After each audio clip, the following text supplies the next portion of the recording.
definitions. Am I gonna have to? Oh, they're up here. Look at that. Oh, we have to wait again. So the first, okay.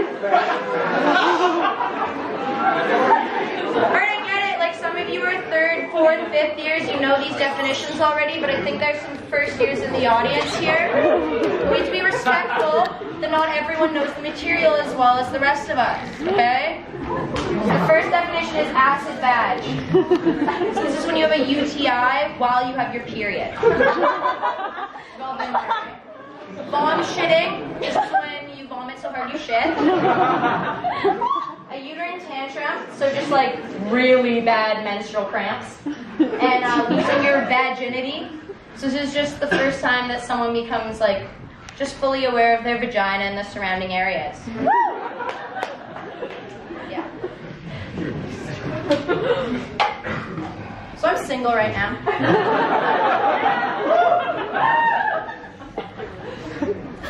That's not a lead up to a joke. It's just like, this is just a public service announcement. Just putting it out there in the crowd, so.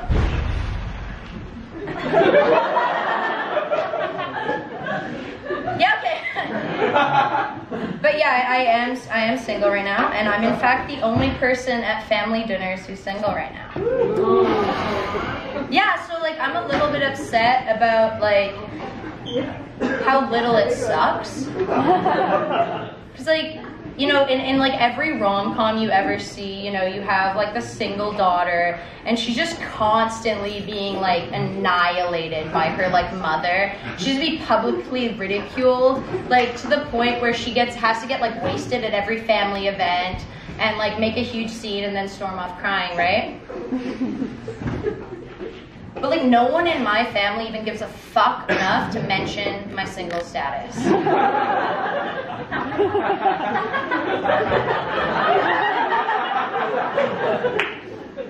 And it's not like I'm the one who's not putting in the effort here. Like I'll be freaking chasing tequila shots with champagne, passing out into my pierogi dinner. Fucking giving slurred, sappy speeches on the table.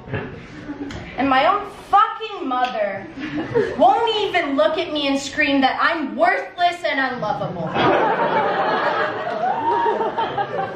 And like, okay, maybe I could forgive her, you know, if she was trying to set me up with Cheryl from Yoga's nephew or her gyno's son who's in med school. Or even like her secretary's weird ex-boyfriend.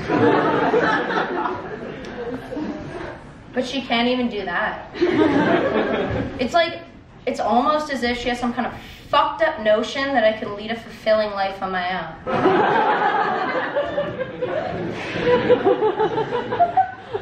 And like we all know the only woman capable of doing this is Jennifer Aniston.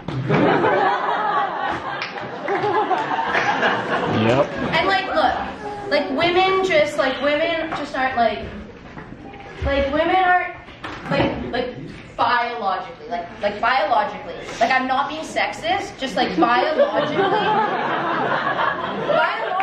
okay, like this is scientific. Women aren't built for being alone, okay, like it's just fact, it's just scientific fact. And if you're not an art student, or if you're not a science student, if you're an art student, I can also prove it linguistically. Have you ever heard of a bachelorette pad? But yeah, again, I am single. My type is emotionally damaged, fixer-uppers who my mom hates. So, yeah, again, emotionally detached fixer-uppers who my mom hates. So, yeah. So one thing that I don't have that most guys have are testicles.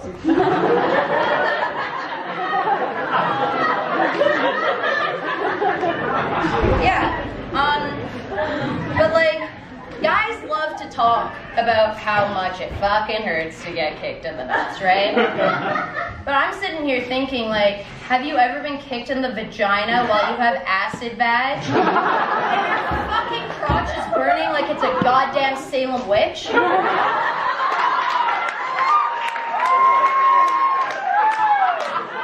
No?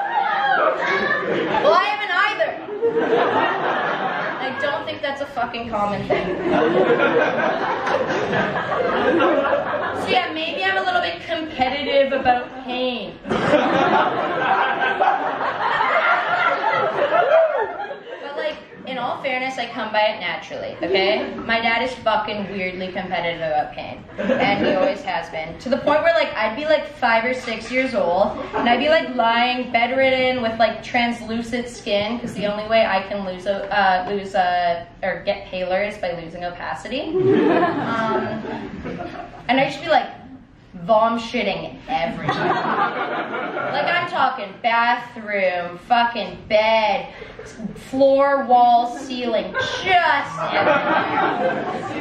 And then my dad would like walk in and he'd be like, this illness that we have, so awful. But at least you get to lie in bed all day. I have to go to work still.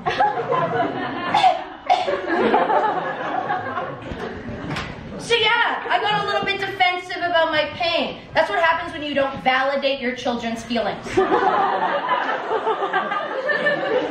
I remember I'm like maybe 14 years old and my dad and I are in the aisle that puts the drugs in London Drugs. Because I'm having this like huge uterine tantrum, right? My dad like stands there and he's like, so, do you want Advil or Tylenol? Which is like a weird question to begin with, because my family is an Advil family. And I'm like standing there, like clutching my womb, looking as savage as Gollum, and I'm like, Mino, my precious Mino. My dad's like, Mino has the exact same chemical makeup as Tylenol. And like, okay, fair, he's a doctor. But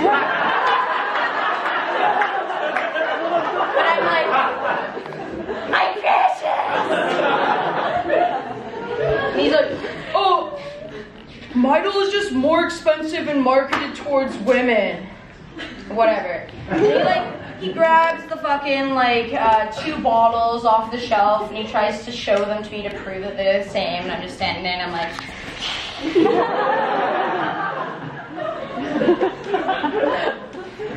And he just, like, shoves them further into my face. And I'm like, have you ever bled from your fucking vagina for 5 days straight? No? Well, then we're getting the fucking Midol.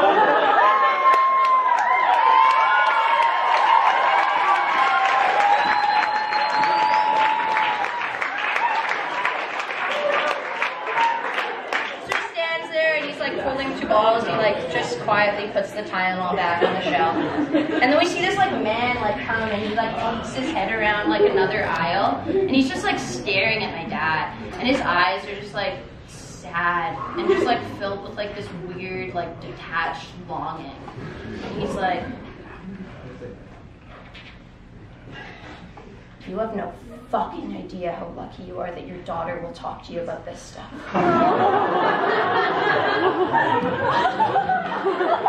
So yeah, fuck you, Dad!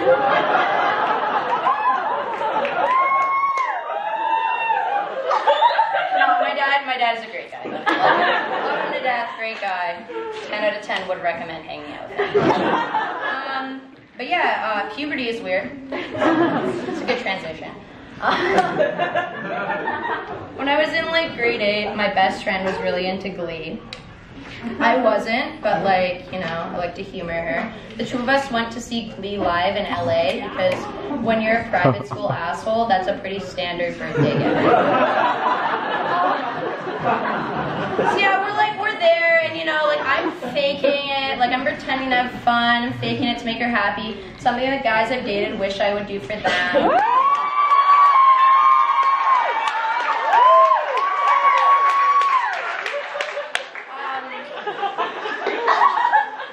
Watching these fucking Teen Bop icons like bounce around on stage, ruining the old school rock songs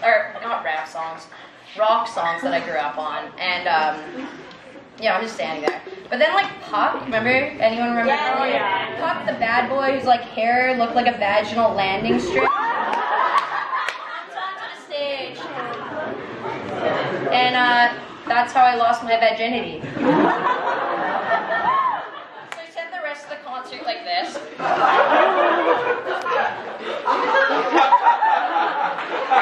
And my best friend's like, "You okay?" And I'm like, "Yeah! Everything's cool." But 2 weeks later, whatever, my high school English class watched the Romeo and Juliet with Leo DiCaprio. Okay, we all say yeah, but like awful movie. Great sex scene. Anyway, so I forgot about Puck. But I have this belief, and it might be controversial, so sorry if it is, but I have this belief that it's just as important to keep tabs on your middle school celebrity crushes as it is to keep tabs on your ex-boyfriends. Yeah. She gets it. Like for me, I care just as much about finding out that guy that I dated for 3 weeks in grade 7 is now a racist homophobe. As I do about, seeing that one photo of Dylan Sprouse's schlong. Anyone?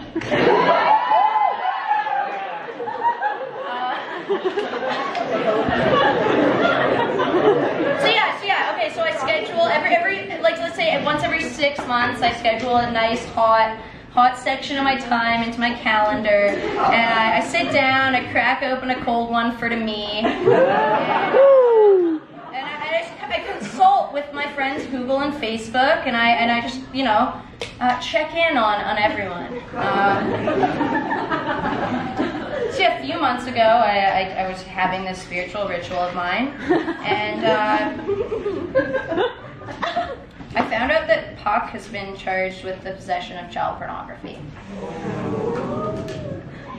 So, naturally, 13-year-old me is just, I just felt like 13-year-old me just, die inside a little bit.